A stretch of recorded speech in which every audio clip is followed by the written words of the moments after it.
লাড্ডু খাইতে কেমন মজা, এটা মুখে না দিলে আপনি বুঝবেন কীভাবে? আবার এটার প্রয়োগ শুরু হোক, তারপরে দেখবেন যে হয় কিনা। এই প্রয়োগে আপনাদের সবার সহযোগিতা আমরা চাই।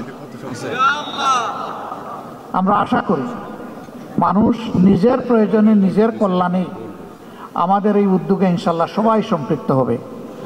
আমরা তার আলামত চতুর্দিকে এখন দেখতে পাচ্ছি আলহামদুলিল্লাহ। এখন আমাদের বিভিন্ন ধর্মের ভাইয়েরা আসছেন আমাদের সাথে ওপেন মঞ্চে, পাবলিক মিটিংয়ে। তারা নিজের থেকেই বলছেন 54 বছর জামাত ইসলামের কোনো নেতাকর্মী আমাদের 1 ইঞ্চি জমি চলে বলে কৌশলে আমাদের কাছ থেকে কেড়ে নেয় নাই। আমাদের কোনো মায়ের ইজ্জতে, আমাদের কোনো বোনের ইজ্জতে, আমাদের কোনো মেয়ের ইজ্জতে হাত দেয় নাই। আমাদের ঘর বাড়িতে আক্রমণ চালায় নাই, আমাদেরকে বাস্তুবিটাহীন করে নাই, আমাদের কাছ থেকে চাঁদা দাবি করে নাই। আমরা শিখাইয়া দিই না রে ভাই, তাদেরকে বলি যে আপনি আপনার মনের মতো করে যা ইচ্ছা তাই বলতে পারেন, আপনি বলতে থাকেন। হ্যাঁ, তারা সেখানে এসে তাদের উপর নির্যাতনের কিছু কথা বলে কিছু দুঃখের কাহিনী শোনায়। আমরা তখন লজ্জিত হই যে আমরা না করি, কেউ না কেউ তো তাদের উপরে এই জুলুমগুলা করে। অথচ আমরা পাশাপাশি প্রতিবেশী, যুগ যুগ ধরে এক জায়গায় বসবাস করে আসছি।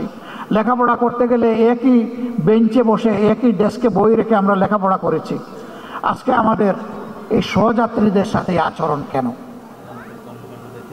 হ্যাঁ, আমরা চেষ্টা করেছি আমাদের দলটাকে সেইভাবে গড়ে তুলতে, নিয়ন্ত্রণ করতে।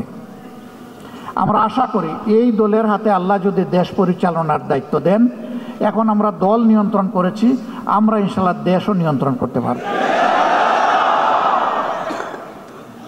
আমরা যখন নিজেরা ঘুষ খাবো না, যখন চাঁদা দাবি করব না, যখন আমরা দখলদারিতে যাব না, তখন আশা করি বাকি সকলে বার্তা পেয়ে যাবেন এবং সকলের কান খাড়া হয়ে যাবে।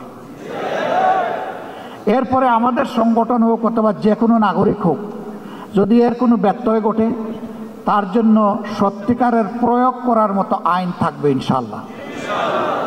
এখন আইন আছে, তার প্রয়োগ নাই। যে আইনটা আছে এইটারও যদি প্রয়োগ থাকতো, সমাজের দুর্নীতি, সমাজের দুর্বৃত্তপনা 10 ভাগের 1 ভাগে নেমে আসত। এটারও তো প্রয়োগ নাই। তা আবার প্রয়োগ আছে উল্টা প্রয়োগ। আপনি মারা গেছেন, আপনার ছেলে হবে আপনার হত্যা মামলার আসামি। মেরেছে সরকারের দুষ্ট বাহিনী অথবা গুন্ডারা, আপনার ছেলেকে করবে খুনের মামলার আসামি। 15.5 বছর এগুলো হয় নাই? আমাদের লোক হত্যা করে আমাদেরকে এই মামলার আসামি বানিয়েছে।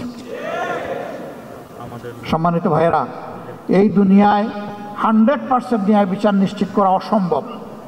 একটা মানুষ তার চেষ্টায় কিংবা নির্দেশে 100 মানুষ খুন করা হয়েছে, আপনি তাকে ফাঁসি কয়বার দেবেন? আপনি এখানে আর ফাঁসি বাড়াইতে পারবেন? একবারের বেশি পারবেন না। কিন্তু আল্লাহ তাআলার কাছে জাহান্নামের শাস্তির বিভিন্ন স্তর আছে। আল্লাহ সেখানে তার পাওনা পরিমাণ শাস্তি তাকে দান করবে। এই বিশ্বাস যদি মানুষের অন্তরে থাকে, তাহলে দুষ্কর্ম করার আগে তার কলজা থরথর করে কেঁপে উঠবে, ভূমিকম্প শুরু হয়ে যাবে। আমি কেমনি অপরাধ করি, দুনিয়ার কেউ না দেখুক, আল্লাহ তো দেখছে। এই ভয়টাই জাতির মধ্যে জাগাতে চাই আমরা। এমন একটি সমাজ যদি ইনশাআল্লাহ বাংলাদেশে গড়ে ওঠে, তাহলে জাতি, ধর্ম, দলমত নির্বিশেষে সকলে উপকৃত হবে।